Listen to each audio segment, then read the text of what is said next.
Governor Obaseki of Edo State goes tough on Philip Shaibu, the deposed deputy governor, and demands 15 government cars in his custody. Can you imagine? So there were 15 government cars in the custody of Shaibu. So Obaseki is not demanding for those cars to be returned back to the state government. This guy, not be smart, If like say, even after sacking him, he wants to strip him of his possessions or whatever he has. Well, I don't know where this is going to lead him to. Even though Shaibu and other people like Dan Obe and the rest of them, they call them the PDP legacy group in Edo State, have met and are not teamed up against Obaseki. So it's now battle line has been drawn. So let's see exactly how Obaseki intends to retrieve these 15 cars from Shaibu. According to Daily Times, it is no longer news that Comrade Philip Shaibu has been impeached as Edo State Deputy Governor and replaced with Engineer Marvelous Godwin's Omobayo, also from Edo North Senatorial District. But the lingering succession struggle between Governor Obaseki and his embattled former deputy has continued unabated. Shortly after Shaibu was impeached by Honorable Blessing Agbebaku led the House of Assembly, government agents, obviously not done with the disgraced former deputy governor, demolished his security post in front of his private residence in Benin, claiming he is no longer in government to enjoy such privileges. Can you imagine? Word leaked out that the governor had ordered his chief security officer, CSO, to seize government cars and hold them in his custody since he, Shaibu, was no longer in office, just as the deputy governor's allies were considering their options. Oh boy. Shaibu's close friend begged to remain anonymous, saying only God knew when the illegalities against his principal would end. So he said, it is a part of the lawlessness and impunity against my principal, Shaibu. Okay, so his principal is referring to Shaibu. When will this attack on Shaibu end? Only God knows. Even though the impeachment case is still pending in court, they dismissed this person who had only 5 months remaining in his second term after serving for 4 years as deputy governor in his first place. So Honorable Chris Nahihari, Commissioner for Communication and Orientation, responded by refuting the idea that the Obaseki ordered the CSO to seize 15 official vehicles from the impeached deputy governor. Can you imagine? They are refuting it, but it has been leaked already.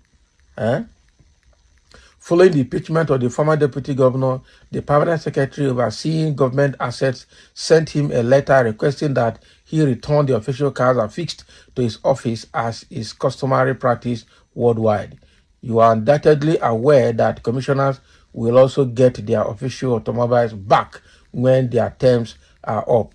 Thus, it is standard procedure. Okay, so now, normally, if this guy is no longer in office, okay, he should actually hand over all government properties in his possession. That is normal. So if the 15 cars they're asking for, they are government, those state government properties, then he has to return them. But the question is, how many of them, how many of the commissioners, how many of the deputy governors and governors themselves return government properties to the government when they are no more in office? They don't normally do it. Most of them will go home with all of those properties. So the thing here is, if those 15 cars actually belong to those state government, then Shaibu should return them. He has amassed enough wealth to be able to give himself even 100 cars if he wants. He has a lot of businesses, he has his money, he has everything. So all those government cars, because he cannot even affix government number plate on them, the number plates are no longer going to be a those state government. It's going to be, or he cannot use a vehicle with a those state government number plate. He has to use a vehicle with private number plate right now. That is it. So he should return them if they belong to the government. If they don't belong to the government, then Obaseki should stop that endless fight.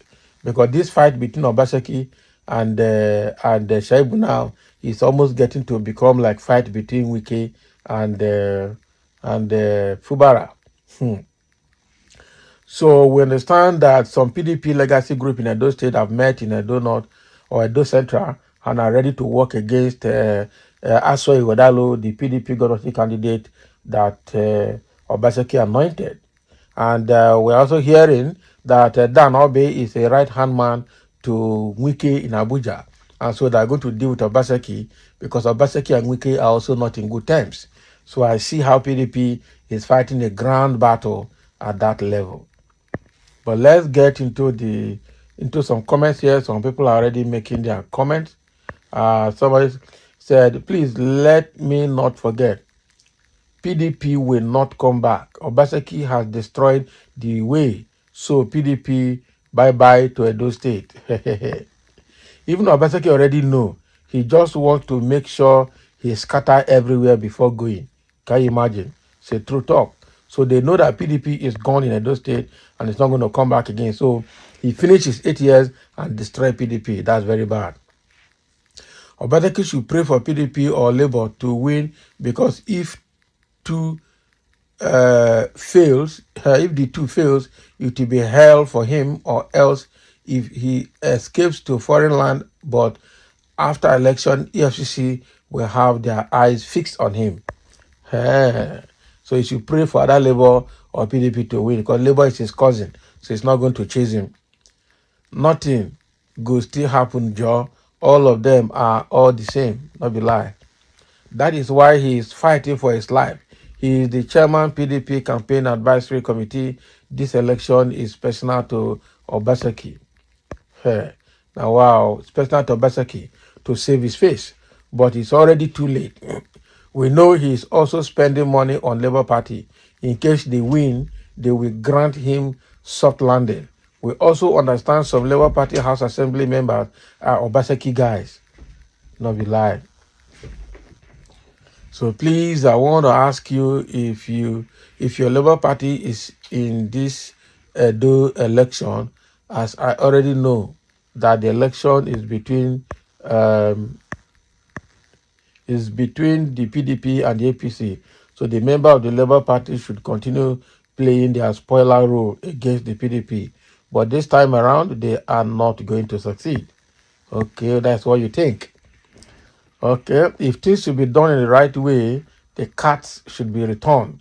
Okay, the cars should be returned. They are government property, exactly. So if the 15 cars in Shaibu's possession are actually government cars, then you should return them. Everybody in any political office or government office or civil servant, if you are retiring or you are leaving or you are resigning or whatever, you should return every government property in your possession back to the government. That is how it's supposed to be. Yeah, apart from the fact there is fight and there is now sentiment involved. If not, without sentiment, without prejudice, all government property should be returned back to the government. So thank you for listening, and let's have your comments.